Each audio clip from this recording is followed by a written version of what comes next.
লোকটা সকালে উঠেই যে কোথায় বেরুলো, এখনো বাড়ি ফেরার নাম নেই। সকালের খাবার কি দুপুরে খাবে নাকি আজকে? ওহ, এই লোকটাকে নিয়ে আমি আর পারি না। গিন্নি, আরে ও গিন্নি, কোথায় গেলে তুমি? তা বাড়ি কেন এসেছো শুনি? যেখানে ছিলে সেখানেই যাও, আবার তোমার তো বাড়ি ঘরদোর কিছুই নেই। কি যে বলো না তুমি গিন্নি, বাড়ি না এলে আমার গিন্নির ওই মুখটা দেখবো কিভাবে বলো তো? হ্যাঁ, আহা, বুড়ো শখ কত, 3 কাল গিয়ে 1 কালে ঠেকেছে, এখনো মিনসে স্বাদ আহ্লাদ যায়নি। আরে 10টা না 5টা না, আমার একটা মাত্র বউ, তার সাথে আহ্লাদ করবো না তো কার সাথে করবো শুনি? থাক, এখন আর পীড়িত দেখাতে হবে না বাপু। তুমি বাইরে গেলে যে বাড়ির কথা ভুলে যাও সেটা আমার জানা আছে। আরে তোমাকে ভুললে কি চলবে বলো? তুমি যে আমার ঘরের লক্ষ্মী, তোমাকে নিয়ে তো আমার সব। এখন আর শুকনো কথায় চিড়ে ভেজে না বাপু, বাজার করে নিয়ে এসে তারপরে মধুর মধুর কথা বলো। এই দেখো তোমার জন্য কি নিয়ে এসেছি। কি আছে ওই প্যাকেটে শুনি? কি এমন জিনিস এনেছো? তোমার জন্য ঘোষ বাড়ির সুপারি নিয়ে এসেছে গো গিন্নি। তুমি তো ঘোষ বাড়ির সুপারি খেতে খুব ভালোবাসো, তাই ভাবলাম ঘোষ বাড়ি থেকে কিছু সুপারি নিয়ে আসি তোমার জন্য। বাবা, ঘোষগিন্নি যা কিপটে, তা সে দিল তোমাকে সুপারি? সে কি আর দিতে চায়? ঘোষবাবুর বাড়ির কাজের ছেলেটাকে 2 টাকা দিয়ে বললাম ফেরবার সময় আমাকে আলাদা করে কিছু সুপারি দিতে। ও, আজ তাহলে ঘোষ বাড়িতে গল্পের আসর বসিয়েছিলে? হ্যাঁ গো গিন্নি, ঘোষবাবুর জোড়াজুড়িতে আজকে আর চায়ের দোকানে গেলাম না, সবাই সেখানে বসে আড্ডা দিলাম আর কি। বলি, ঘরে একটাও বাজার সওদা নেই আর বাবু গিয়ে আড্ডায় বসেছেন। তাড়াতাড়ি খেয়ে বাজারে যাও দেখি। তুমি এগুলো রাখো, আমি হাত মুখ ধুয়ে আসি, ততক্ষণে তুমি আমার জল খাবারটা দাও। ঠিক আছে, যাও। এই ছেলেটাকে নিয়ে আমি আর পারি না। সেই সকালে উঠে যে কোন দিকে বেরিয়েছে কি জানে। এমনিতেই গ্রামের সাথে ওই গ্রামের লোকেদের বনি বনা নেই, তার উপরে ছেলেটার ওই গ্রামে গিয়ে খেলা করার বড্ড ঝোঁক। কি হয়েছে গিন্নি? অপু আবার কি কাণ্ড বাঁধালো? তা তোমার ছেলে তো রোজই কোনো না কোনো কাণ্ড করে বসে। সেই সকালে উঠে খেলার নাম করে বেরিয়েছে। কোথায় গেছে খেলতে? কিছু বলে যায়নি তোমাকে? তা সেটা আমায় বলে গেলে কি আর চিন্তা করতাম আমি? সে কি কথা, ও আবার পাশের গ্রাম কদমতলির দিকে যায়নি তো? জানি না বাপু, এত নিষেধ করা সত্ত্বেও যদি যায় তাহলে আমার আর কি করার থাকে বলো তো? ওদিকে গেলে তো লোকজন খারাপ ব্যবহার করবে ওর সাথে, মানে ওকে তো দূর দূর করে তাড়িয়ে দেবে। কত করে বলি, ওই গ্রামের মানুষজন ভালো না, ওরা আমাদের সাথে মেশে না কেউ। দুই গ্রামের মাঝে যে দ্বন্দ্ব লেগে আছে, ওরা কাউকে তোয়াক্কাও করবে না। তুমি কাজ করতে থাকো, আমি দেখি এগিয়ে গিয়ে অপু কোথাও আছে কিনা। আরে ওই তো অপু চলে এসেছে। কি রে অপু, তুই সকাল সকাল কোথায় গেছিলিস বাবা? জানিস না তোর জন্য আমাদের চিন্তা হয়। আমি গিয়েছিলাম নদীর পাড়ে খেলা করতে বাবা। আচ্ছা বাবা, ওই গ্রামের কেউ আমাদের সাথে খেলা করতে চায় না কেন? আমাদেরকে ওই গ্রামে যেতেও দেয় না, কেউ দেখলেই দূর দূর করে তাড়িয়ে দেয়। কেন রে বাবা, কি হয়েছে? কেউ কি কিছু বলেছে? না বাবা, আজকে জানো বাবা, আমরা যখন নদীর পাড়ে খেলা করতে গেছিলাম তখন ওই পাড়ার পশু আমাদের সাথে খেলা করতে এসেছিল, কিন্তু ওর বাবা এসে ওকে বকা দিয়ে বাড়িতে নিয়ে গেছে। তোকে না কতবার বলেছি, ওই গাঁয়ের লোকজন ভালো না, আমাদের সাথে ওদের বনি বনা নেই, তারপরে ওদের সাথে কেন মিশতে যাস? আমি তো শুধু খেলা করতে গেছিলাম মা, তাই বলে খেলা করতে গেলেও যে মানুষ এমন করে তা তো জানা ছিল না। থাক, আর জানতে হবে না, এখন তাড়াতাড়ি হাত মুখ ধুয়ে খেতে আয় দেখি। মন খারাপ করিস না বাবা, আমাদের দুই গ্রাম একসময় এমন ছিল না। কিছু ঝামেলার জন্য আজকে আমরা বিভক্ত, কিন্তু এমন একদিন আসবে দেখবি আমাদের দুই গ্রামের মধ্যে আবার মিল হয়ে যাবে। তাহলে তো খুব ভালো হবে বাবা, আমি আবার সবার সাথে খেলা করতে পারবো। হ্যাঁ পারবি, এখন চল হাত মুখ ধুয়ে আমরা খেতে বসি। ঠিক আছে, চলো বাবা।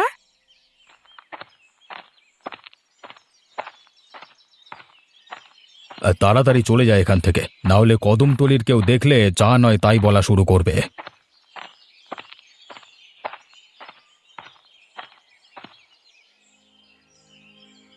কি ব্যাপার কি খুড়ো, তোমাদের কি কখনো লজ্জা হবে না নাকি? এত ঝামেলার পরেও এই গায়ের পথ মারিয়ে হাটে যাচ্ছ কোন সাহসে? এই সাহসের কি দেখলি তুই এখানে? আমাদের হাটে যেতে হলে অবশ্যই এই কদমতলি রাস্তা পার হয়ে যেতে হবে। কেন কেন শুনি? নিজেরা নিজেদের গ্রামে একটা হাট বসালেই তো পারো। এই শুধু শুধু আমাদের গ্রামের উপর দিয়ে রোজ যেতে তোমাদের লজ্জা করে না? আমাদের বটতলির ঘাটে যেতে যদি তোদের লজ্জা না করে, তবে তোদের গায়ের রাস্তা মারিয়ে হাটে যেতে আমাদের কেন লজ্জা করবে শুনি? বাবা, কথার বাহার আছে তো, ভালোই দেখছি। এবার থেকে আমাদের গায়ের পথ দিয়ে বটতলির কাউকে আর হাটে যেতে দেব না। তোরা যদি নদীর ঘাটে না যেতে চাস তবে যাস না, তাতে কার কতটুকু ক্ষতি হবে সেটা না হয় তুই হিসেব কষে নিস। আমাদের গায়ের সাথে তোমাদের গায়ের কখনো মিল হতে পারে না। যত মিল ছিল সেটা একেবারে শেষ হয়ে গেছে। এখন আর আমরা তোমাদের গায়ের সাথে মিল দিয়ে চলতে চাই না। বেশ, তো মিল না দিলে সেটা তোদের ব্যাপার। তোদেরকে কেউ জোর করেছে মিল দিয়ে চলবার জন্য? আজকে নিষেধ করে দিলাম ভালোই ভালোই, আর যেন এই রাস্তা দিয়ে না যেতে দেখি তোমাদের কাউকে। ওই যে বললাম, নদীর ঘাটে না যেতে চাইলে আমাদের নিষেধ করবি, আর যেতে চাইলে কিছু বলতে পারবি না, তাই না? না, এই বুড়োর সাথে কথা বলে লাভ নেই। তোমাদের আমি দেখে নেব। হ্যাঁ, যা যা, কি দেখে নেবে সে আমার জানা আছে।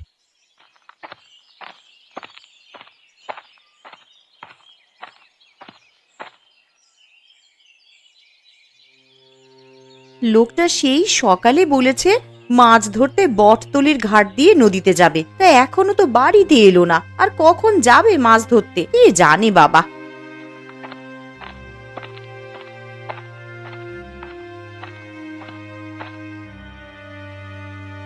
কি গো, তুমি না সেই সকালে বলে গেলে নদীতে যাবে মাছ ধরার জন্য? তা কোথায় গিয়েছিলে আবার? আর কোথায় যাব, একটু হাটে রাস্তায় গেছিলাম, কিন্তু গিয়েই তো হারান বুড়োর সাথে দেখা হয়ে মেজাজটা গেল বিগড়ে। কেন গো, কি হয়েছে? কার সাথে আবার গন্ডগোল পাকিয়ে এসেছো শুনি? আর বলো না সে কথা। বুড়োর সে কি দেমাক, আমাদের গায়ের রাস্তা দিয়ে হেঁটে যাবে, আবার মাথা উঁচু করে আমাদের সাথে তর্ক করবে। নিশ্চয়ই তুমি কিছু বলেছ, না হলে তো হারান খুড়ো কখনো কাউকে কথা শোনান না। আগে তো এই দুই গ্রামের কত মিল ছিল। সব মিল ভেঙেছে ওই দুই গ্রামের ওই বটতলার সীমানাটা ভাগাভাগি হওয়ার সময়। ওই কাজটা সবাই বলতো আমাদের গায়ের, কিন্তু ভাগের সময় সেটা ওই গায়ের হয়ে গেল কিভাবে বুঝলাম না। এটা বোঝার কি আছে বলো তো? বটতলি গায়ের নামকরণই তো হয়েছে ওই বট গাছের জন্য। এখন তোমরা ওই গাছ দাবি করলে হবে নাকি? বড্ড নিজের গায়ের জন্য দরদ হচ্ছে, তাই না? এত দরদ হলে যাও না, সেখানে গিয়ে থাকো। এখন এখানে থাকার দরকার নেই। তোমার সাথে একটা ভালো কথা বলারও উপায় নেই। দিন দিন যা অবস্থা হচ্ছে তোমার, তাতে তোমার সাথে কথা বলাই বাদ দিয়ে দিতে হবে। বেশ, তো কথা বলো না আমার সাথে। কথা বলতে কে বলেছে শুনি? তার বাড়িতে আসায় আমার ভুল হয়েছে। তা যাও না, যেদিকে ছিলে সেই দিকেই যাও। বাড়িতে কেন এসেছো শুনি? তাই যাচ্ছি আমি, আর ফিরবো না বাড়িতে, আর ফিরবো না। যাও যাও, ওসব নিছক ধমকি আমাকে দিয়ে কোনো কাজ হবে না।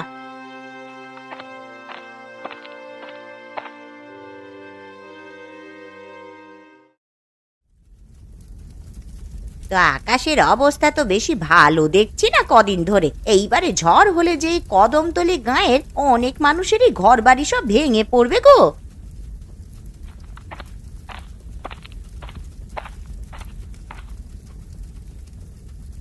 কি হয়েছে গো গিন্নি? কি নিয়ে এত চিন্তা করছো তুমি? কি নিয়ে আবার চিন্তা করব? আকাশের অবস্থা তো বেশি ভালো দেখছি না কদিন ধরে। এমন হলে মাছ ধরতে যাবে কি করে নদীতে? মাছ ধরা তো পরের ব্যাপার, কিন্তু ঝড় বৃষ্টি শুরু হলে আমাদের ঘরটার কি হবে সেটা ভেবেই তোমার মাথায় চিন্তা পাচ্ছে গো। আরে সেই চিন্তা তো আমারও হচ্ছে গো। আমাদের তো আর তেমন অবস্থাও নেই যে ঘরের কিছু হলে আবার নতুন করে ঘর বানাবো। তার উপর দুই গ্রামের যা ঝামেলা চলছে, তাতে করে নদীতে মাছ ধরতে যাবো কি করে বুঝতে পারছি না। কেন, আবার কি হলো? কি আবার হবে? রোজ রোজ তো নিত্য নতুন ঝামেলা বাঁধছে দুই গ্রামের মানুষের মধ্যে। এমন ভাবে চলতে থাকলে তো আমাদের মাছ ধরা বন্ধ হয়ে যাবে। তা এতে তো শুধু আমাদের ক্ষতি হবে না, ওই গ্রামের লোকজনেরও তো ক্ষতিই হবে। ওরা যে এই গায়ের পথ ধরে হাটে যায়, সেটা তো আর যেতে পারবে না গো। এর একটা মীমাংসা না হওয়া অব্দি দুই গ্রামের মধ্যেকার দ্বন্দ্ব লেগেই থাকবে। তা মীমাংসা হবে কি করে? সুযোগ পেলেই তো গোপাল দাদা ওই গ্রামের লোকেদেরকে কথা শোনাতে বাদ দেন না। এমন হলে ওই গ্রামের লোকজন আমাদের গ্রামের কারোর কোনো সাহায্যে কখনো এগিয়ে আসবে না। আগে কিন্তু এমন ছিল না গিন্নি। আমাদের দুই গ্রামের মানুষের মধ্যে কত মিল ছিল। দুই গ্রামের সীমানা মাপামাপির সময় সেই যে ঝামেলা বাঁধলো, আর কিচ্ছু ঠিক হলো না। তা এখন কিভাবে এইসব মেটানো যায় আমাদের সেটাই ভাবতে হবে বাপু। মেটাবো কি করে? সবাই মানলেও গোপাল দাদা যে মানবে না, সে যে একরোখা মানুষ। বাগে পড়লে সব একরকমই, কোথায় পালাবে? কখনো বিপদে পড়লে সেদিন বুঝবে এর কি জ্বালা। এখন ওসব ভেবে লাভ নাই, আমার বড্ড খিদে পেয়েছে গিন্নি। তোমার কত দূর রান্না হলো? আমার রান্না শেষ হয়ে গেছে গো। এই তুমি বসো এইখানটায়, আমি এক্ষুনি তোমায় খেতে দিচ্ছি। ঠিক আছে গিন্নি। লোকটা সেই সকালে রাগ করে না খেয়ে বেরিয়েছে, এখনো বাড়িতে ফেরার নাম নেই। এদিকে আকাশটাও তো কেমন থম মেরে আছে, এই কালবৈশাখী ঝড় বৃষ্টি শুরু হলো বলে।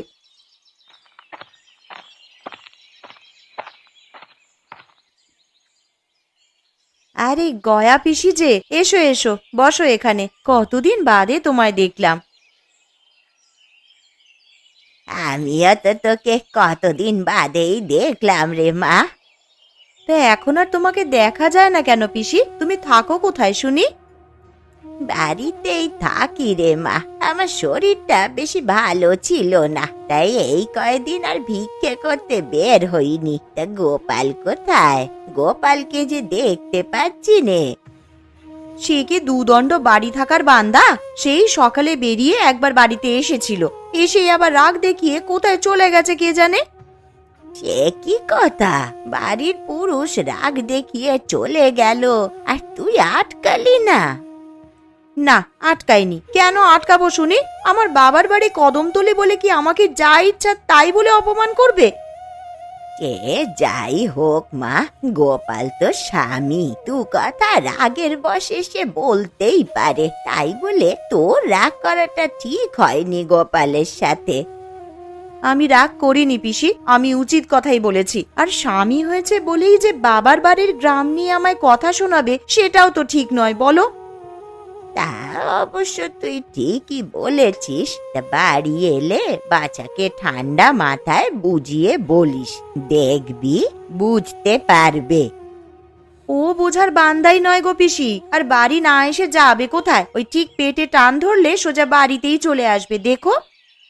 তা আসলেই ভালো রে, এই জন্যই বুঝি তুই খাবার নিয়ে বসে আছিস? হ্যাঁ গো পিসি, এসেই তো খিদে লেগেছে খিদে লেগেছে করে মাথা খারাপ করে দেবে, তাই আগে থেকেই খাবার নিয়ে বসে আছি। তা তুমি কিছু খেয়েছো গো দুপুরে? না রে মা, আজকে ভিক্ষে করতে বেরিয়েছি একটু দেরি করে। এই অসুস্থ শরীর নিয়ে আর বেশি দূর যেতে পারিনি। যাবার পথে ভাবলাম তোর সাথে একটু দেখা করে যাই। এসেছো, খুব ভালো করেছো গো। এখন আমার কাছে দুটো খেয়ে তবে যাবে। না না মা, পাছে গোপাল এসে আমাকে খেতে দেখলে আবার রাগ করে কি না। তোমাকে দেখলে রাগ করবে না গো, তোমার বাড়ি তো 2 গ্রামের মাঝ সীমানায়। তুমি ভালো আছো পিসি, তুমি 2 গ্রামেই নিজের খেয়াল খুশি মতন চলতে ফিরতে পারো। তা তুই মন্দ বলিস নি রে নীলু। আমি এক্ষুনি তোমাকে খেতে দিচ্ছি।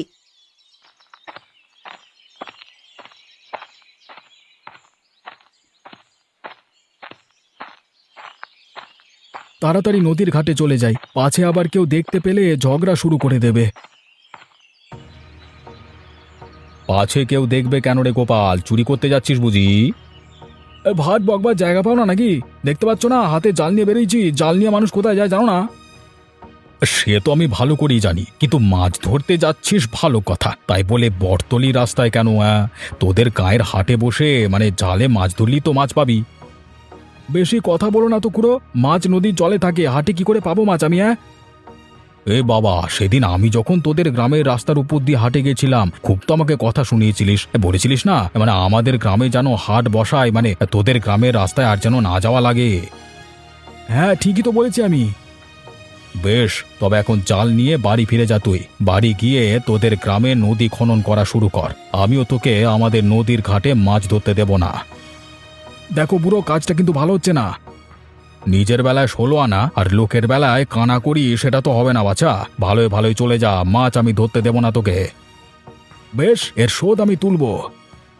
আরে যা যা, তোর মতো কত গোপাল এলো গেল, কেউ এই হারানের একটি মাথার চুলও বাঁকা করতে পারিনি, যত সব।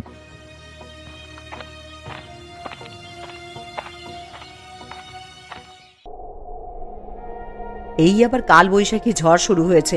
এবারে যে কত মানুষ বাড়ি ঘরদোর হারাবে তা কেবল বিধাতাই জানেন। আমাদের গ্রামের পাশ দিয়ে নদী হওয়াতে ঝোড়ো বাতাস তো সব নদীর উপর দিয়ে যাবে, কিন্তু কদমতলির মানুষের চেয়ে এবারে বড় ভোগান্তি আছে। আজ যদি দুই গ্রামের মানুষ এক হয়ে থাকতো তাহলে কত বিপদে আপদে সবাই সবাইকে সাহায্য করতে পারত, কিন্তু এই এক ঝামেলায় সব শেষ। এসব ভেবে আর কি হবে গিন্নি? আমার চিন্তা হচ্ছে ওই গ্রামের মানুষগুলোর কথা ভেবে। মানে আমরা তো ঘরানি মিস্ত্রি, আমরা আমাদের ঘরগুলো শক্তপোক্তভাবে বানিয়েছি। কিন্তু ওই গ্রামে সব জেলেদের ঘর যে খুবই নড়বড়ে গো। এমন ঝড় আর কিছুক্ষণ হলে তো কারো বাড়িঘর টিকবে না এই ঝড়ের কাছে। কমল, ও কমল, আমায় বাঁচা তোরা। ঝড়ে যে আমার ঘরের চালা উড়িয়ে নিয়ে গেছে রে। কোনো মতে প্রাণটা নিয়ে বেরিয়ে এসেছি। সে কি পিসি, তোমার কিছু হয়নি তো? তুমি ঠিক আছো? না রে মা, আমার কিছু হয়নি, তবে কদমতলির অবস্থা দেখে বড্ড মায়া হচ্ছে রে। কেন পিসি, কদমতলিতে কি হয়েছে? ঘর বাড়িগুলো সব তুষের ছাইয়ের মতন উড়ে যাচ্ছে। না জানি ওই গ্রামের মানুষগুলোর কি হাল হয়েছে। না গিন্নি, আর বসে থাকা চলবে না গো। তুমি ওয়া পিসিকে নিয়ে ঘরে থাকো, আমি গোপাল কাকাকে নিয়ে ওদের সাহায্যে যাই, বুঝলে? সাবধানে যেও। হ্যাঁ গো, বাইরে তো অনেক ঝড় শুরু হয়েছে। আমাদের বাড়িটা যে খুব একটা মজবুত নয়, এখন বেশি ঝোড়ো হাওয়া শুরু হলে কি হবে আমাদের? আমিও তো সেটাই ভাবছি গিন্নি, এখন এই ঝড়ের মধ্যে আমরা কোথায় যাই বলো দেখি। তোমাকে তো সকালেই আকাশের অবস্থা খারাপ দেখে বলেছিলাম চলো আমরা আমাদের গ্রামে যাই। ওই গ্রামে যেতে চাই না আমি। কিন্তু না গিয়ে এখন তো আর কোনো উপায় দেখছি না। আমাদের ঘর তো যে কোনো সময় উড়িয়ে নিয়ে যেতে পারে ঝড়ে। সামনের বাড়িগুলোর চালা কেমন তুলোর মতন উড়ে যাচ্ছে, দেখেছো? গোপাল দাদা, ও গোপাল দাদা, আমরা যে সর্বশান্ত হয়ে গেলাম গোপাল দাদা, আমাদের যে আর কিচ্ছু রইলো না। কি হয়েছে খুলে বল। ঝড়ে আমাদের ঘরের চালা যে উড়িয়ে নিয়ে গেছে গো দাদা। এই কোনো মতে প্রাণটা নিয়ে আমরা বেরিয়ে এসেছি। এখন আমাদের কি হবে বলো তো? আমরা কোথায় যাব? এত চিন্তা করিস না মালতী, একটা না একটা ব্যবস্থা ঠিক হবে। আর আমরা আছি তো, আমাদের কাছেই থাক এখন। কিন্তু বৌদি, যে পরিমাণে ঝড় শুরু হয়েছে মনে হচ্ছে তোমাদের ঘরটাও বেশিক্ষণ টিকবে না। সেটাই তোরা ভাবছি, এখন কি করি বলতো? ও মা গো, এখানে আর এক মুহূর্তও থাকা যাবে না। বাড়ির উপরে যে বড় একটা গাছ আছে সেটা তো ভুলেই গিয়েছিলাম। যে কোনো সময় গাছের ডাল ঘরের উপরে পড়লে সবাই যে মারা পড়বো। কই রে গোপাল, আর দেরি করিস না, তাড়াতাড়ি বেরিয়ে আয় ঘর থেকে। এভাবে বেশিক্ষণ থাকলে যে কোনো সময় দুর্ঘটনা ঘটে যেতে পারে। এ কি খুড়ো তুমি? আমি এত খারাপ ব্যবহার করবার পরেও আমাদের এই বিপদের দিনে তোমরা সবাই এগিয়ে এলে। এখন এসব কথা বলবার সময় নেই। কানু, তুই সবাইকে নিয়ে আমাদের কদমতলিতে চলে যা, আর আমি হারান কাকা আর গোপাল মিলে গ্রামের বাকিদের সাহায্যে যাই। হ্যাঁ, আর দেরি করা ঠিক হবে না, সবাই বেরিয়ে পড়ি, চলো।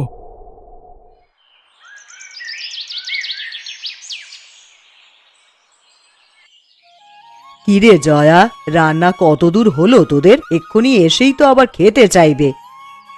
আমাদের রান্না প্রায় শেষের পথে কাকিমা। এখন নীলু সবার জন্য আলু ভাজা করবে, আর মালতী ডাল রান্না করলেই শেষ। আমার ডাল রান্না শেষ হয়ে গেছে প্রায়, আর নীলু দিদি তো আলু ভাজা করেই ফেলেছে। সবার রান্নাই তো তাহলে শেষ। ওদের সবাইকে তাহলে খেতে ডাকি। তোরা এখানে বরং আসন পেতে দে।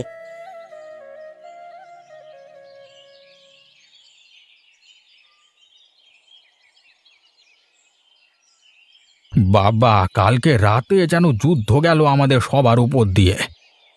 তুমি একদম ঠিক বলেছো খুড়ো, আমাকে তুমি ক্ষমা করে দাও খুড়ো। কালকে তোমরা না এলে আজকে সকালে আর হয়তো পৃথিবীর মুখ দেখতে পেতাম না। আমরা 2 গ্রাম মানুষ থাকি এখানে, একজনের বিপদে আরেক গ্রামের লোক না গেলে কারা যাবে শুনি? আজকে থেকে আমরা সবাই আবার আগের মতো এক হয়ে থাকবো।